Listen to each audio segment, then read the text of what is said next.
De los tres procesos que podemos destacar en la reproducción sexual en animales, el primero de ellos es la gametogénesis, aquella que consiste en la formación de los gametos.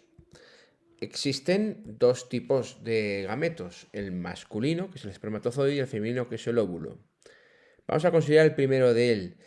El espermatozoide es el gameto móvil, se produce en las gónadas masculinas, que son los testículos, concretamente en los tubos o túbulos seminíferos. El testículo en realidad está formado por una agrupación de muchísimos de estos tubos en cuya pared se produce el proceso de la espermatogénesis que vamos a ver, desde las espermatogonias indiferenciadas hasta los espermatozoides maduros, que serían los gametos. Un espermatozoide tiene básicamente tres partes: una cabeza que contiene el núcleo, la información genética del macho; el acrosoma, que es un lisosoma con enzimas hidrolíticos, que tiene una función importante en la fecundación; el cuello, en donde se encuentran las mitocondrias necesarias para mover el flagelo, que formaría la última parte, que es la cola.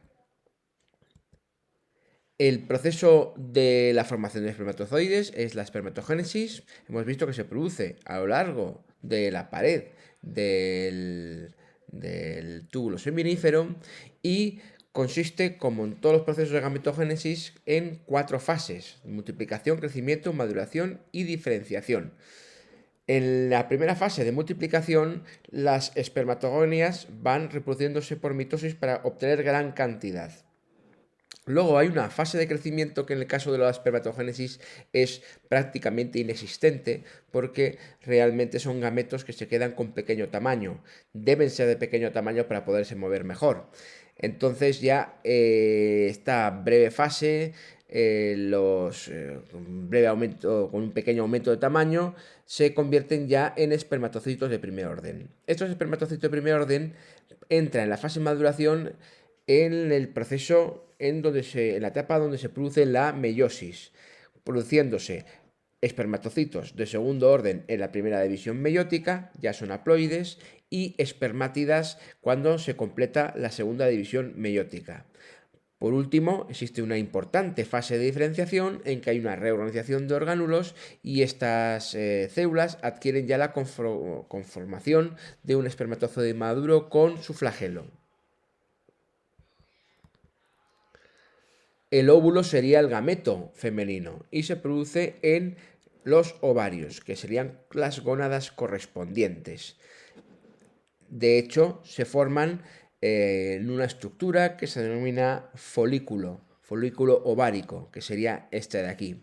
Este folículo va madurando y dentro se va produciendo la ovogénesis, el proceso de formación de los óvulos. Una vez que ya está maduro, se libera y luego este folículo se convierte en el cuerpo lúteo que produce progesterona.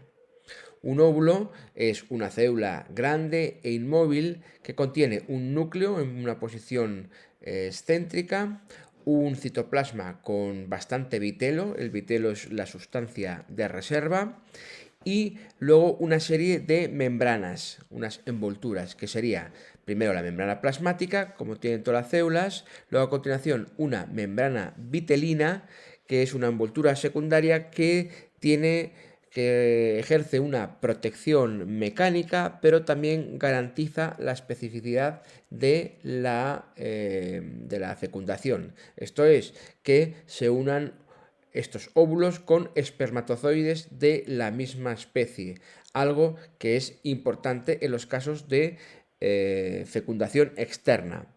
En los mamíferos se define una zona pelúcida y una corona radiada con células acompañantes, como podemos ver aquí. Y por último, en algunos casos existen unas envolturas terciarias, unas membranas externas, que son de una función protectora, como las gelatinas que producen los anfibios y las cáscaras de organismos terrestres que además son ovíparos. La ovogénesis sería entonces el proceso de formación y maduración de estos óvulos.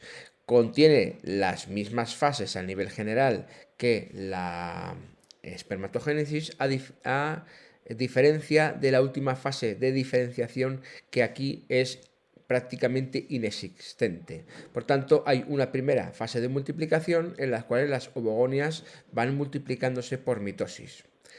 A continuación, hay una importante fase de crecimiento para acumular vitelo y sustancias de reserva, en la cual las ovogonias ya se convierten en ovocitos de primer orden.